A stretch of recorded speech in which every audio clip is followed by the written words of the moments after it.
Welcome to Minority Trip Report. MTR is a podcast spotlighting stories of personal transformation and underrepresented leaders in mental health, psychedelics, and consciousness.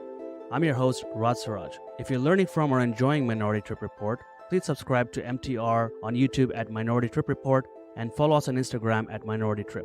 Thank you and enjoy the episode. Today, my guest is Stephanie Wang, who is the founder and CEO of Empathogenics, who has the mission to restore full spectrum aliveness for all beings. Offers 100% plant-based empathogenic supplements featuring Kanna, a heart-opening succulent from South Africa that is clinically proven to activate an immediate sense of grounded energy, helping people feel more alive, capable, and connected as they navigate everyday stress. Previously, Stephanie was the president of the Alchemist Kitchen and director of Evolver, a conscious lifestyle company in New York, as well as a documentary and narrative film producer. A native Hong Konger, Stephanie began her career in corporate finance on Wall Street and was the #1 ranked equity analyst in the retail sector with HSBC Securities Hong Kong. Stephanie, welcome. Thanks for joining us. Thank you so much. I'm so excited to be here. Thanks, Rad, for having me. Of course, you have had a very varied career, so there's lots to dig into. But where I want to start first is, what is Kanna? Now, I might have heard about Kanna here and there, but I always confused it with kava. So I think there's something to talk about there. My partner and I recently tried Kanna. Thanks for sending those samples. And I found it really interesting when the analogy you drew was with MDMA. There was this heart opening experience. Now I think my partner got the dosage wrong, so we'll have to work on that. But let's start there.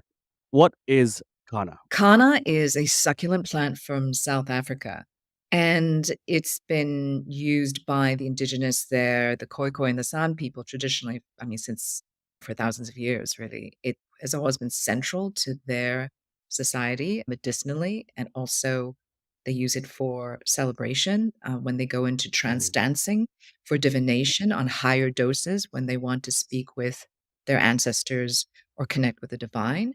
They also take it, or they used to take it when they went on multi-day hunts, again, for its sort of calming and sedative qualities for stress, but also a combined effect, which is really unusual, where they also feel a grounded energy as well, a sense of that.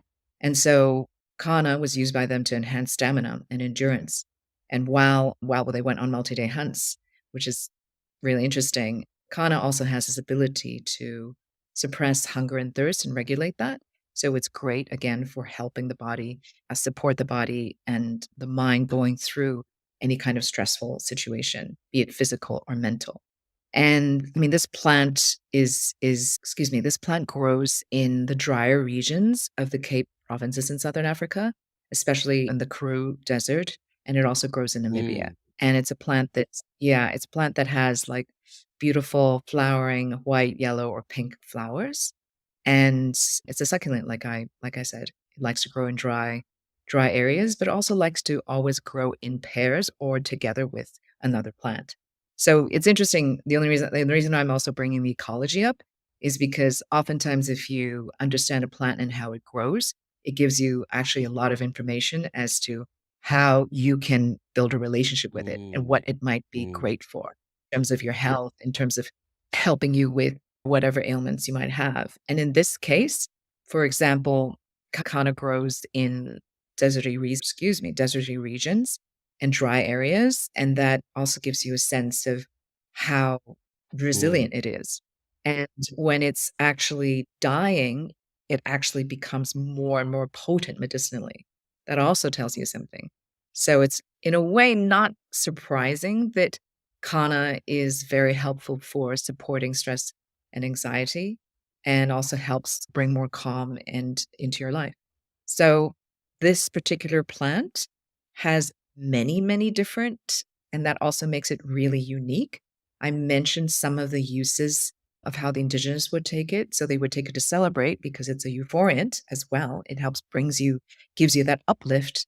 It gives you a sense of grounded energy while it's also calming brain activity. So you're chill, but you're in a great mood. And that's because it acts as a serotonin reuptake inhibitor as well as a serotonin releasing agent. So because of the way it activates a certain protein called VMAT2, which is a protein that helps transport neurotransmitters out of cells, that way it actually helps bring more serotonin into the body. And it's also a serotonin reuptake Mm, inhibitor. So it's both. And it also activates many other receptors, as I mentioned. For example, receptors for GABA, for opioids, for cholecystokinin, for melatonin. So what that means also is that if you take it regularly, it also helps promote great sleep quality because of how it activates receptors for melatonin. It's how it, for example, activates the receptors for cholecystokinin means that it helps prevent gut inflammation and also helps regulate hedonic mm, cravings. So hedonic cravings are essentially any kind of excessive craving where it's not like your body needs the food, but you cannot help but like eat. So it's kind of like when we reach for that one potato chip, but we end up eating that's that's excessive hedonic craving. Again, because of how Kanna's alkaloids work, it really helps to actually mm. regulate these cravings. And so it kind of does a thing where it resets your brain a little bit. It's interesting. You said that it's used for hunting and divination. The divination part makes sense because you drew a parallel to MDMA as well. And with MDMA, sometimes I think this is a conversation we had before, is that it's easy to feel very exuberant and ecstatic. And I think you almost become overwhelmed by the experience. So, and sometimes it tends to exaggerate what you might feel, right? So, case in point, everything's lovey dovey, cuddle puddle, and then next day you're like, "Oh, I can't imagine hanging out with this person again." So it's with Kana, it feels a lot more grounded and pragmatic, for the lack of a better word.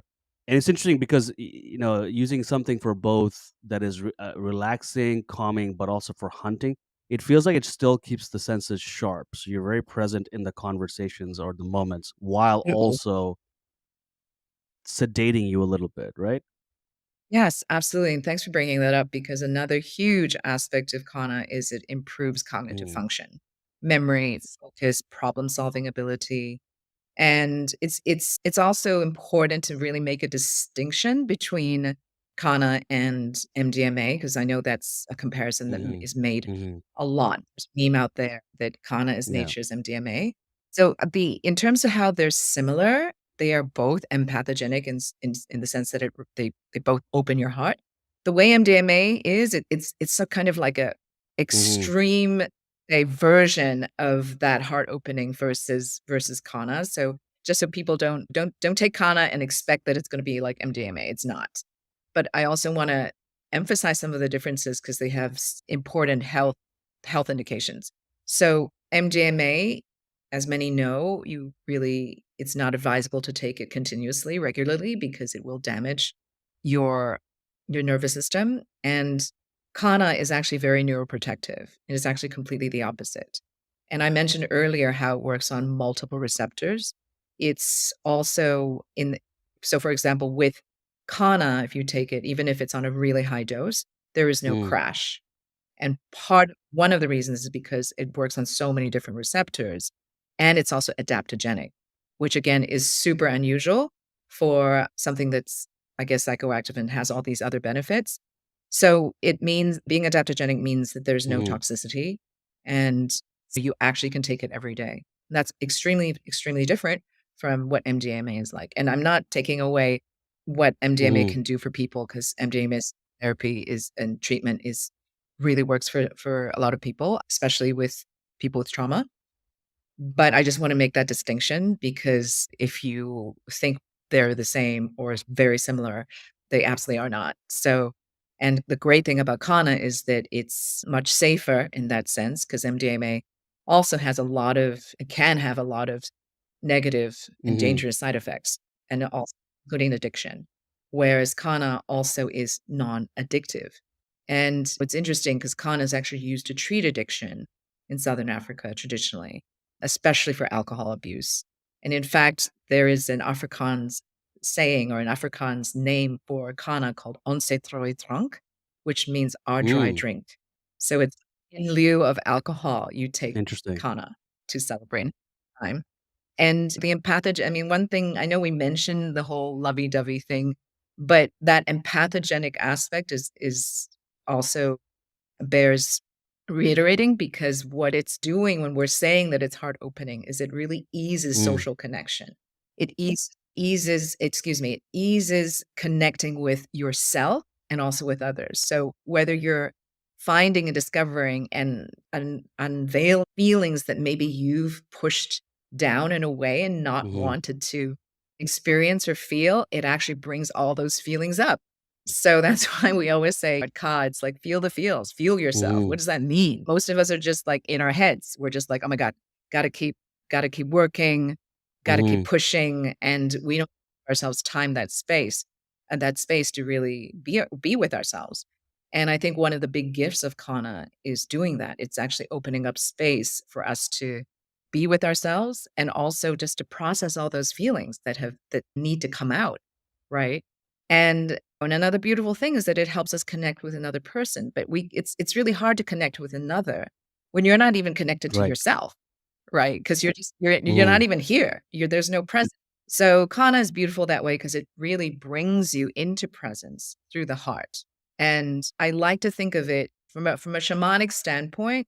Kana is considered heart medicine, which means it brings you into consciousness through the Mm-hmm. heart. So it doesn't take you out of the body. Whereas psilocybin and, for example, ayahuasca are amazing psychedelic, but the way they work with you in consciousness is they're considered spirit medicine. They take you out of the Mm-hmm. body. So you're doing that dance up there, still having amazing insights, but it works very differently. For me, I would say I love Kana so much, not that I don't enjoy the other psychedelics. And again, in case people are wondering, Kana is not psychedelic. It's psychoactive, but not psychedelic, meaning there are no visuals, there's no hallucinations. You don't lose track of space and time. It's sober. You can take it when you go to work. You can take it on a daily basis. And I do it. I take Kana before I start the day because it just helps ground me and keeps me even keeled so I don't get overwhelmed. I'm not as stressed out. And it actually helps definitely support my cognitive Mm-hmm. function. It supports me in my executive function, especially where I'm sharper for So sure. it's So, psychoactive in the same way that coffee is psychoactive. Not to say they have the same effect, but they're psychoactive without being psychedelic, right? So they're state altering correct, in that correct. way.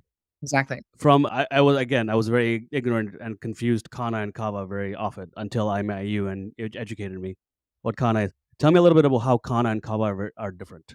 Sure, absolutely. But before I even go there, Rad, Mm, there was another important point I didn't mm, mention earlier about the difference between MDMA and Kanna. So MDMA also has mm, amphetamines, right? So it's a very different.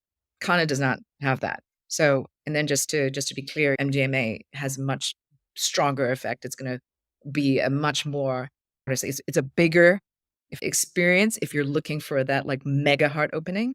But that's not to say that Kanna won't give you something else. It's a very subtle mm, plant, and it works that way, a very powerful mm, way, especially over time if you microdose it. It's incredible. So in terms of kava kava, kava kava is also a beautiful plant that's from the Pacific Islands originally, right? And it's also a sedative. It gives people a feeling of relaxation, a little bit of euphoria. And it's also been used in ceremony and it's been used by humans for hundreds mm, of years at least. Kava kava is a natural MAOI, and it's different in the sense I think the biggest difference is in terms of how it's processed in the liver, and kava kava, again, is one of those plants that, and there's so many kava bars you can go and grab a kava drink at.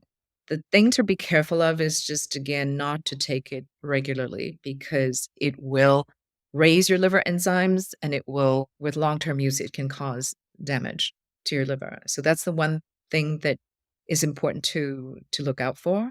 And also kava tends to also have it's a sedative, and it doesn't have that cognitive sharpening at all, like, effect, unlike Kana, which does. And it's euphoric, but I would not call kava a heart opener. Again, it works mm, differently in the mhm. body. But both of them definitely help you get into a more relaxed state, whereas I would say kava kava is definitely more sedative, Interesting. They do have the more one thing in sedating. common, which is they're both unscheduled substances. Now, this is really interesting because you're building a company around an unscheduled substance, which is Kana. Tell me a little bit about what the mechanics of that are. Like, how do you build a company around a substance that is unscheduled and uncertain regulatory environment? That is not to say it is just because it is not legal doesn't make it illegal. You know what I mean? So I'm curious, how did you navigate that, and what are the mechanics and the complexities, regulatory wise, and also building a company around it? Yeah, I mean, I think I also picked Kanna early on because it's legal in virtually all of the states in the US at least, except for one, which is Louis. It is legal Okay. everywhere that I know Hmm. internationally as well as in the US and Canada. The one thing is there's Louisiana is the only state Hmm. that does prohibit the sale of Kanna. But it's also to give you a little bit of sense of what that means. Louisiana also does not allow the sale of Damiana or Hmm. Blue Lotus. So it's just I think you can maybe tell a little bit, maybe anything that is slightly expansive in Yeah. consciousness tends to get It's of the prohibited, but religious I mean, I don't folks. know. Again, I should Yeah. I'm not sure, and I don't wanna conjecture, but it's interesting to note that. So, that was one of the big reasons because it is legal and it's super interesting, it's psychoactive, has all of these big, Hmm. amazing benefits, and I also have been working personally with Kana for at least 13 excuse me, at least 11 years at this point, and it was a big part of my own healing. So that's another reason why I chose that. I think in terms of navigating the let's say the FDA and the other aspects, thank goodness like Kana is not scheduled. There are also other companies out there that came before us that have taken or have been deriving products from Kana and kind of creating their own Kana brand. And they actually went through and did a ton of studies that are out there publicly. So they actually got, I believe they had, what is it called? It's basically not going through the whole FDA process. It's like voluntary. What can you say? You're being transparent, volunteer. You're volunteering more information, something like that. Okay, so you get the point that it would they're able to self certify, for the lack of a better word, in some way, and they can then market or sell these products. So right? Correct. I mean, it just gives them much more Mm-hmm. credibility, and there's a lot again, a lot of studies that have been Mm-hmm. that were done that actually show the efficacy of their So with kana. that said, was it is it challenging building a company because of the fact that it's unscheduled, or is it just like the complexities are really with building a CPG company, just like anywhere else? The complexities are related really more with the fact that it's a Got CPG it. company. I would say that there definitely is an aspect, but I think in our case that is really different because of the way Kana just is not Mm, scheduled, legal, and there are also companies who have self-certified grass. So grass is GRAS, generally recognized as safe is what it represents. And there are companies that actually can do self-certification to show that the Ghana is safe, and like I said, Zembrin actually is the company that did that. And so it's a lot they've really mm, paved the road for I think a lot of us later on to who are actually mhm, manufacturing or mhm, producing base products to make it a lot easier in mhm, a way. There's a little bit never know with the FDA, right? But it just gives us, I would say, it makes it less risky for us. And the rest of it, thinking about how we've launched and how we've grown in the last year and 8 months has been really basing everything on us as a CPG mhm, company. But I think what the interesting area was a little where we struggled a little bit, with earlier on is exactly that question, like, are we a CPG company or are we a psychedelic company? But we're not psychedelic, but then we're so related to the psychedelic culture, how does that work? And I think it was actually one of the reviewers from Snackshot, who's amazing. They review amazing publication, really spots the trends, and they actually spotted us and called us a psychedelic adjacent company, which we are.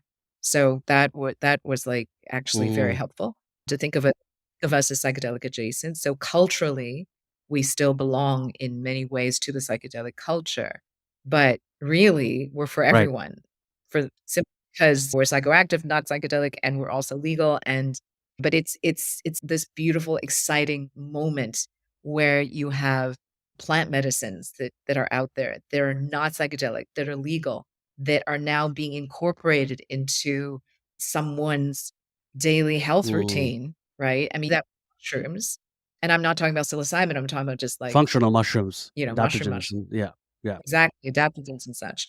So you see that trend definitely booming.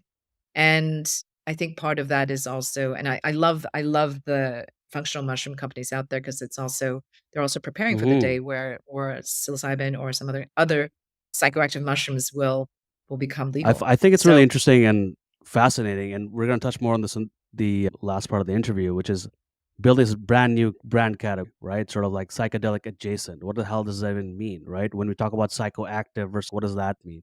There's a lot of awareness building and community building that's involved here, and I think that's yes. both the opportunity and the challenge, of course, right?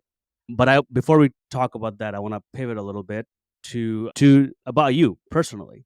Now, your bio says that you were at one point the number one equity analyst in the retail sector for HSBC in Hong Kong. You were also a filmmaker at one point and a producer.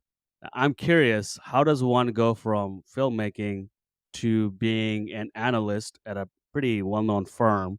And as I was joking, being an equity analyst or the number one equity analyst is just a proxy for how stressful life can be. Tell me a little bit about that world and that part of your life, that time in your life. What was that like? And how did you get into that? How did you get out of it? If you got out of it, I don't know. Like, or was it a smooth transition? Was it a more abrupt thing? What was it like?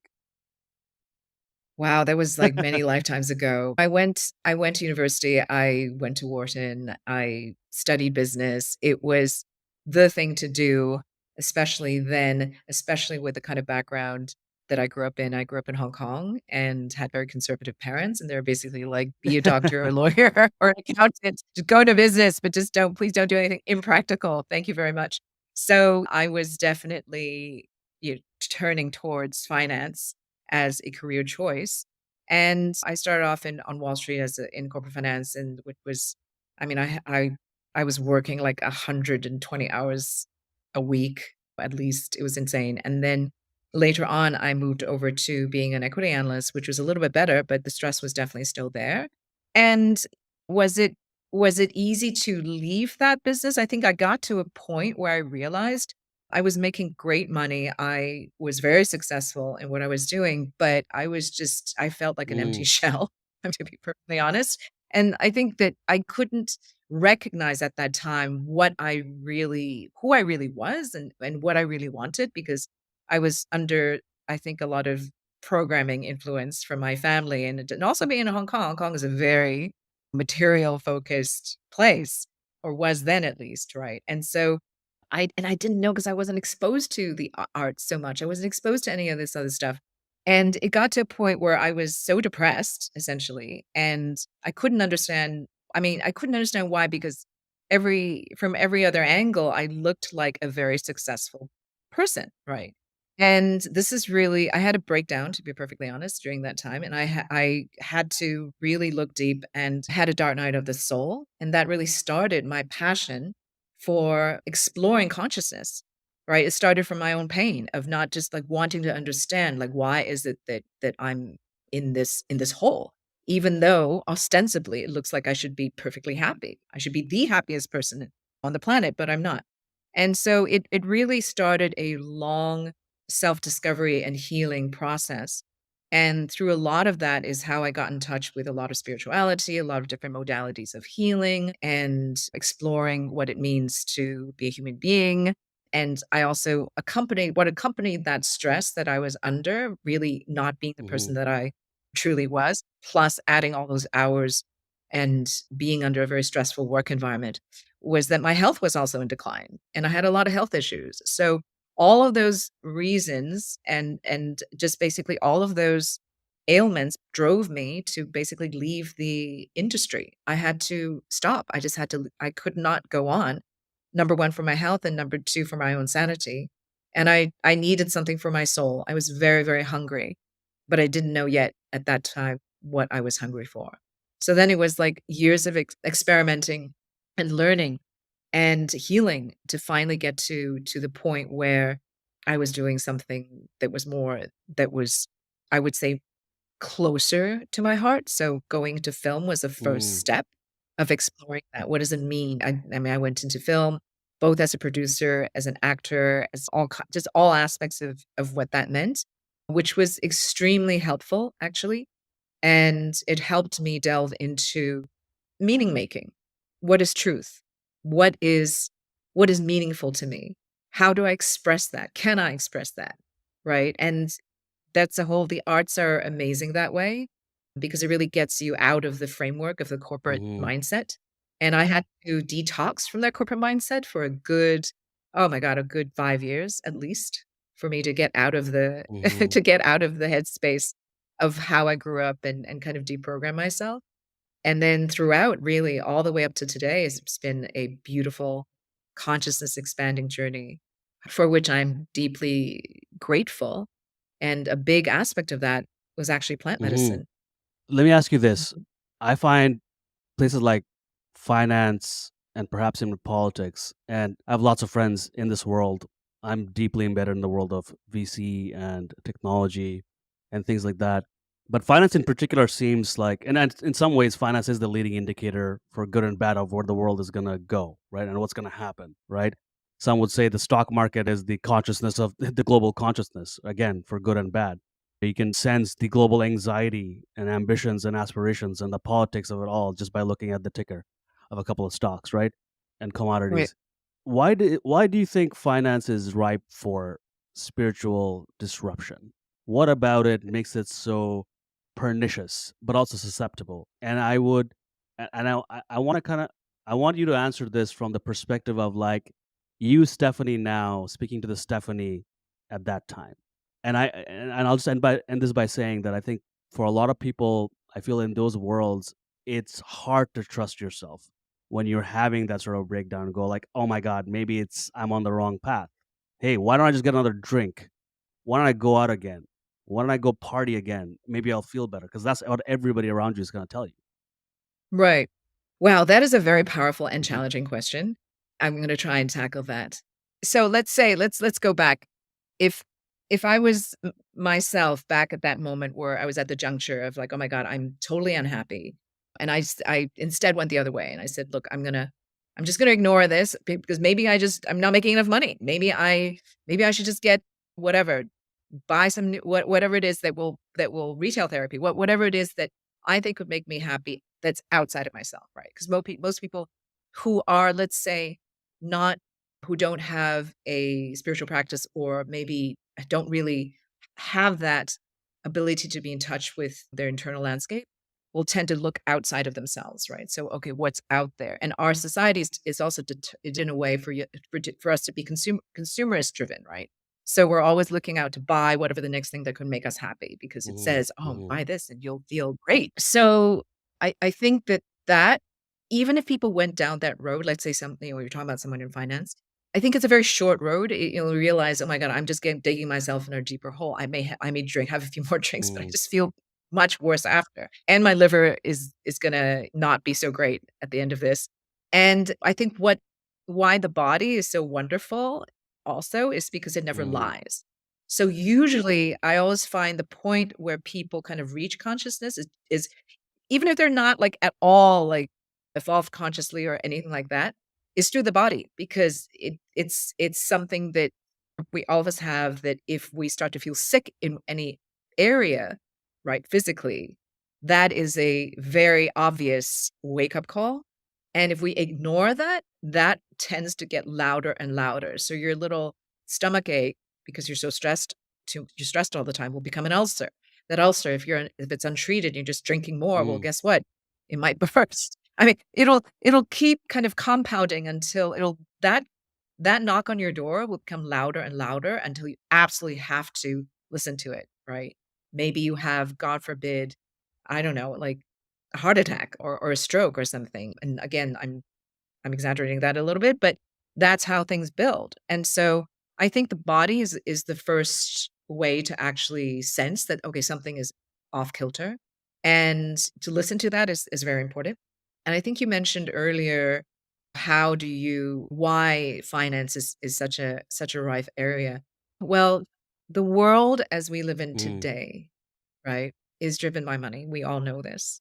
And the the way that our system is structured in this current paradigm is that those who control money control everything, essentially, right? People do not want to feel out of control or powerless. So they see money as the most powerful thing. Like to have money is the most powerful thing because if you have money, you are able to do virtually anything.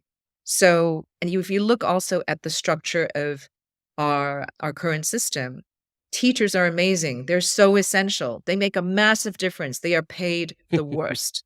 Yep. Just an example, right? And those are like your formative years, and you're gonna have your children be taught by people who are not compensated at all for the level of job that they actually have. And yet you have people who are in finance, especially how financialized the stock market and all of the like our financial system is. So it's not even like in the way old yonder days when it was like, oh, you're buying a stock, oh, there's a company behind it. And these days, you're trading derivatives, it's Mm-hmm. just Mm-hmm. one swap over another, and you're just do you know what I mean? You're not actually creating value, you're actually making money Right. on money and how to say financially structuring one particular product over another, but you're actually not creating any value for society, right? But guess what? It Mm-hmm. pays. It pays again. So why is it so hard? I mean, it's an obvious question, but at the same time, I think that I think that that coupled with our current society again being consumer driven, we live in a debt-based economy. Mm-hmm. We This economy is based on growth, debt-based growth. And if you look at the Fed policy, you look at you know what I'm saying? Like it's all about driving consumerism. It's driving consumption. If we don't consume, and God forbid if our economy and people don't consume more each day, then that's it for the economy. And of course, you compare that with a limited resource planet that we're on, there's a real disconnect. So, and yet we still are in this dilemma. It's so funny, right? Because And I think that if you're having that one extra drink or a couple of more drinks, you're creating value and GDP. If you don't have that drink, you're actually extending your life and happiness. It's diametrically opposed to how the economy and system works, right?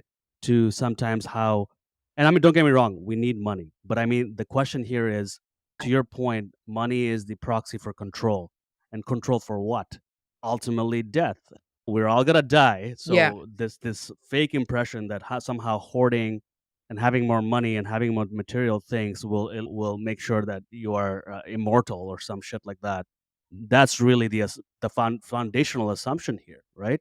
That Yeah, no, I'm really glad you brought that up. It's the yeah. fear of death. The fear of death is just not living. It's Mm, not living. So you may have all those material things, but are you actually living a mm-hmm, meaningful life? I mm-hmm. don't. That's That's the the question, question. right?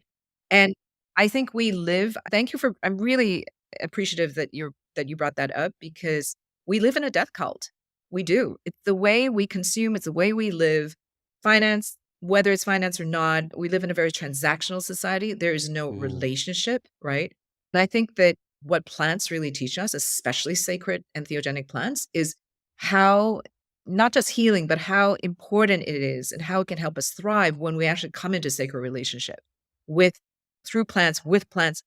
And but it's what they're teaching us is how we treat each mm-hmm, other.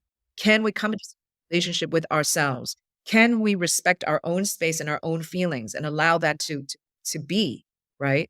Instead of kind of pushing and suppressing and disassociating from parts of ourselves that we don't like, for example. So I think plants definitely teach us that. Kanna absolutely teaches that, especially because of that connection aspect that I talked about and how it basically leads to more emotional openness and empathy, hence empathogen, and hence empathogenics. We're really double tapping on that because it's really what the world mm-hmm, needs, right? And so that connection and that understanding of how everything is connected, not just me to you, but us to the world and the planet, the animals, the insects that are all around us. We are a subset of life and we're a part of this amazing web of life. We are not its dominant owner. There's no such thing. And I think the sooner and the more we realize this, then at least we have some hope for humanity. I think that It's so fundamental. And I think a lot of the sense of loneliness, or you feel people, why do you drink? You drink to forget something. Are you really drinking, maybe wanting to Mm, connect more?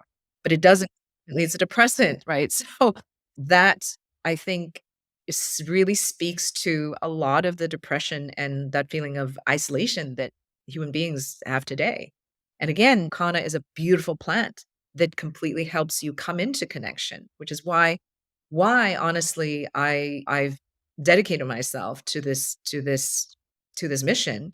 And our mission in Ka is actually to restore full spectrum aliveness for all beings. And that full spectrum aliveness is not just joy and happiness, but the full spectrum, including any anger, pain, sadness, because if we don't have that, it's not part of that's not the full spectrum of what it means to be alive. And to be alive is to feel all of that. mm-hmm. And it's a long way around to just say that I think when in any case, when we get overly obsessed with one aspect of life, because wealth, if you look at wealth, there are many pillars. There's relational wealth, society, social capital. You have, of course, financial, but then you have spiritual as well. You have health, all of that. It's looking at all of that, right? And you may have, let's say, an overabundance in one aspect, but then what about the rest? What about the rest? If you don't have all of that, their life becomes a lot less I meaningful. couldn't agree with you more. And I think that's really beautifully said. You really touched on both the macro, the spiritual, but also what is existentially at risk, right? I think people who are lonely, disconnected, the world is in the state of absolute disarray because I think fundamentally because of those reasons, right? Now, I was going to ask you about your most meaningful psychedelic experience. Instead, I think what I'm curious about, actually, again from a very personal perspective, is as you've gone through your healing journey with plant medicines, facilitated or guided or accelerated by plant medicines, how has the identity that you grew up with, right, being a Hong Konger, right, and I know that sort of like mad dash and rush of Hong Kong, having been there, I found it really odd that when I went to Hong Kong, there were no benches anywhere, What? anywhere. That's a really It good was so option. odd. The only bench I found after hours of walking was near a Starbucks in a shopping mall.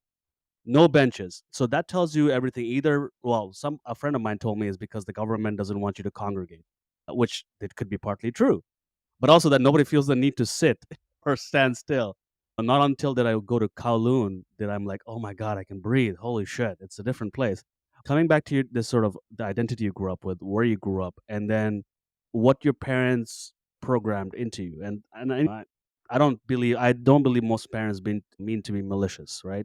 They're just playing out the same role that they had been instilled into. Absolutely. In the from the perspective of plant medicine and your healing journey, how has that identity and your relationship with your parents evolved? Wow. So I just want to be clear. I did many, many years of my own healing work and a lot of spiritual work before I even encountered plant Mm, medicine about mm, 11 years ago. So it's not, it would not be fair for me to say, okay, it's like plant medicine yeah. We did consider the it. healing journey in general. I Like, I mean, yeah. Yeah, healing journey do not I think it was all of that was, I think, definitely part of my healing journey prior to plant medicine. And of course, like you said, I think parents are just afraid for us and they project their Hmm. fears onto us. And so they think, okay, what are the most, what can we teach our kids to make sure that they're going to Hmm. be okay? I think it was very challenging for me because I'm already a very I was a very different Mm. kind of little girl. And then I think I really just needed to break out of Hong Kong because I found Hong Kong very restrictive. Funny that you mentioned the benches. It's true. Even when I was little, you're right. There were never, it's not like, oh, it's a post to hand over. Now China, there's no benches. No, no, no. This was kind of always the case. You're absolutely right.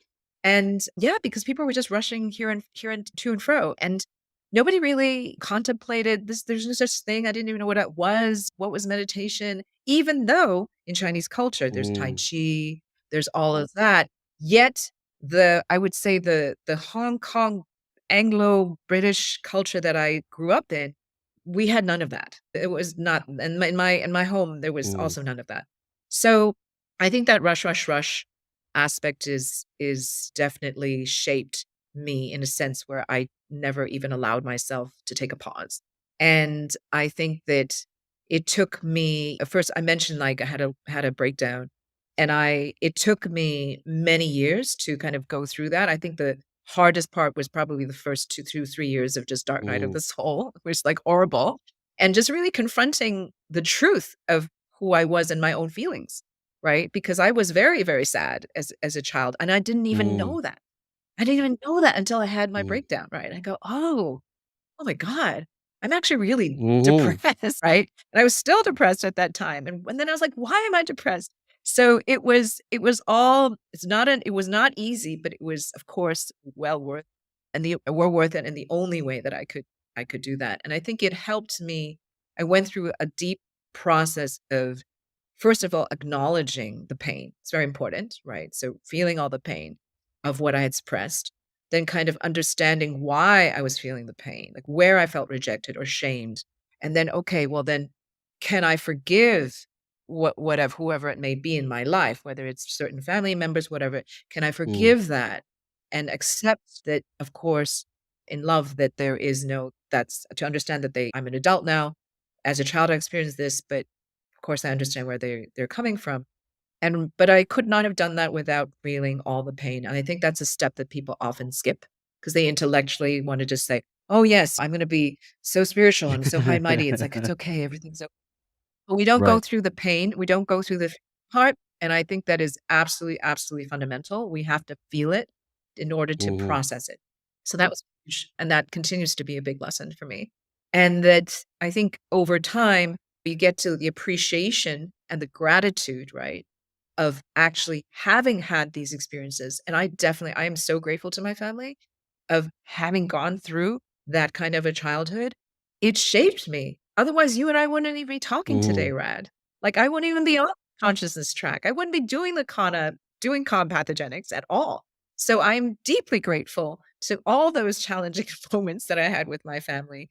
And it made me who mhm, I am, right? And so it comes to the point finally of acceptance and forgiveness, not just forgiveness, acceptance, but celebration and right. gratitude of gratitude for why, and what happened, and accepting it, but also celebrating it and understanding that, hey, we're all here on a path. Each of our path is unique. Every person, and especially the people who cause us the most grief, they are our greatest teachers. They Absolutely, really, really are. absolutely. Right? And so it's like then you go, "Oh, wow." And then you can look at life with much more equanimity. Again, evenness of Mm, mind, right? And so it's not overly excited when something great happens, nor are you too upset when something horrible happens. Again, those are judgments in the moment that may not even necessarily be true, right? So, yeah, so it's been a wonderful journey. beautifully said. And what's really interesting to me being on this podcast, a lot of us have who come from cultures that are very, very, very old, we've Mhm. lost connection to them because of colonization, immigration, migration, whatever you want to call it, trauma. None of this is new. So what's really inspiring to me is this act of remembering. But I don't think you can fully embrace that remembering until you fully embrace all of what life gives you, including painful experiences, including painful memories, right? You can define a good life by how rich your experiences have been, not just in a hedonic way, but you've felt the full spectrum of what it feels like to be a human being, right? From the depth of Exactly. sadness to the sort of like the highest highs and so on. Coming back to the last part of the interview, Stephanie, I mean, you mentioned a couple of times this is your life's mission. So I'm very curious. Tell me a little bit from the perspective of a female CEO, lessons from your life so far are you drawing from and instilling in building a company? That's number one. I think unfortunately, it's rare that there are many female CEOs, generally, never mind psychedelic or psychedelic adjacent spaces. Maybe there's proportionally more in wellness and health, generally speaking. But as a female CEO, what lessons are you drawing from to build a company? What do you want the company to represent, both as a sustainable business, right? That is profitable, it's growing, but one that's also respectful to the values you're trying to instill.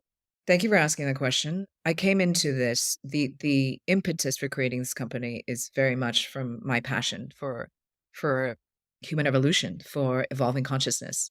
And I think that had I not had those years of spiritual learning and growth and practice, I could not be the CEO or the founder of Khoi Empathogenics. And I think this is true. I think we are going to be seeing that in the future as we continue, the most successful companies will be conscious companies. I just think we're at that turning point at this moment. And again, I'm deeply grateful for all the years of learning and practice and grounding that my own spiritual practice has given me.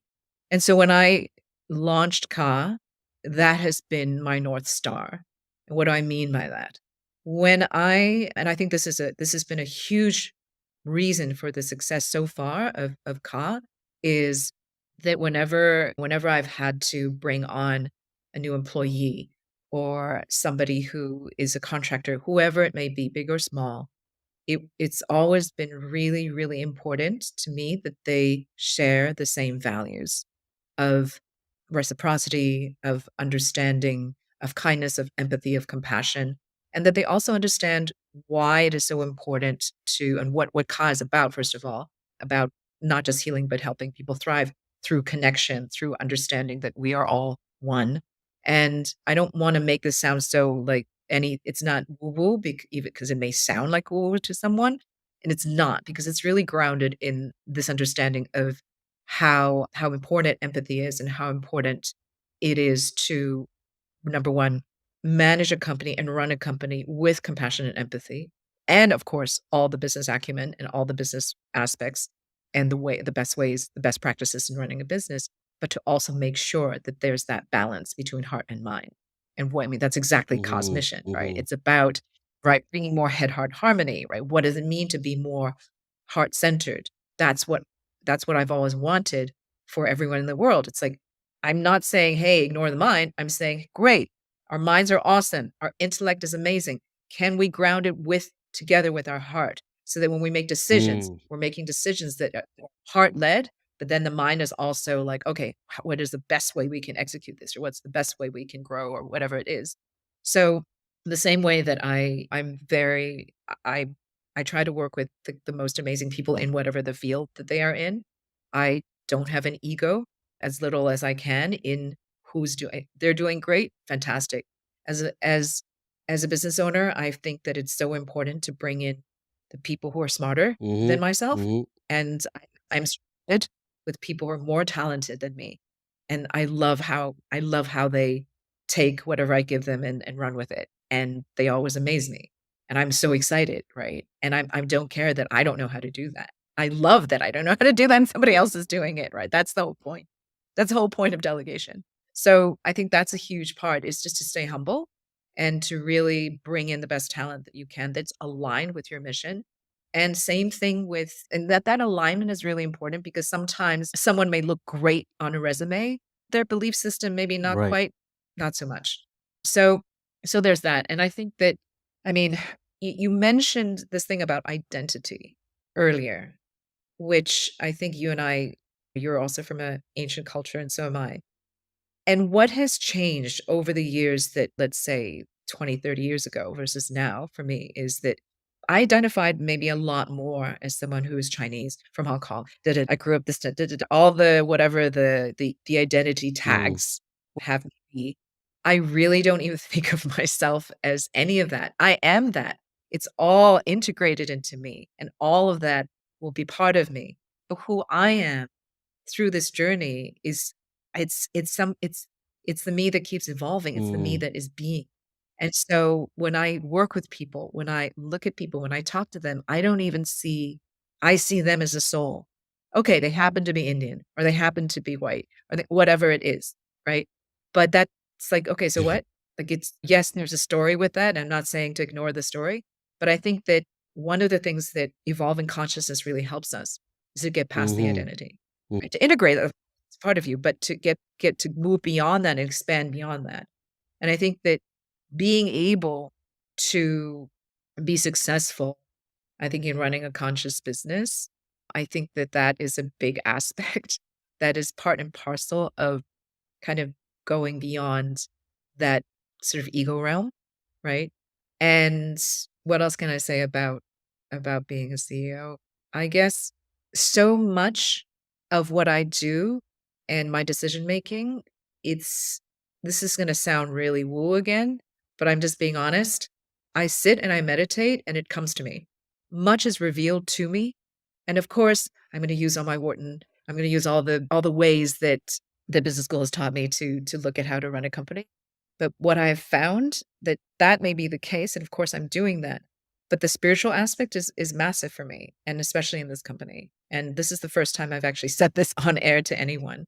It's really what has guided me deeply is my own intuition and the guidance that I receive whenever I still myself and connect with what's greater than me. I love all of that, and I couldn't agree with you more. I think what makes this space special, and you mentioned this, that this is part and parcel of the company and you, is that contemplation is built into it. And it's not to say that meditating tells you what the right thing to do is. For me, it feels like it tells you what you can live with, right? And then from that perspective, how do you do your best? Can't control for everything. In fact, there's very little we can control for. But are we doing our best? Mhm. Are we trying to do the right thing? And can we is that the thing that we want to live with, right? And most of us did what we did our best. I think the world would already be a much better place. But alas, that's the challenge and that's the opportunity. Stephanie, this was a brilliant, brilliant hour. Thank you so much for spending the time here and sharing your experience, outlook on life, and what you're building. Thank you so much. It's been great.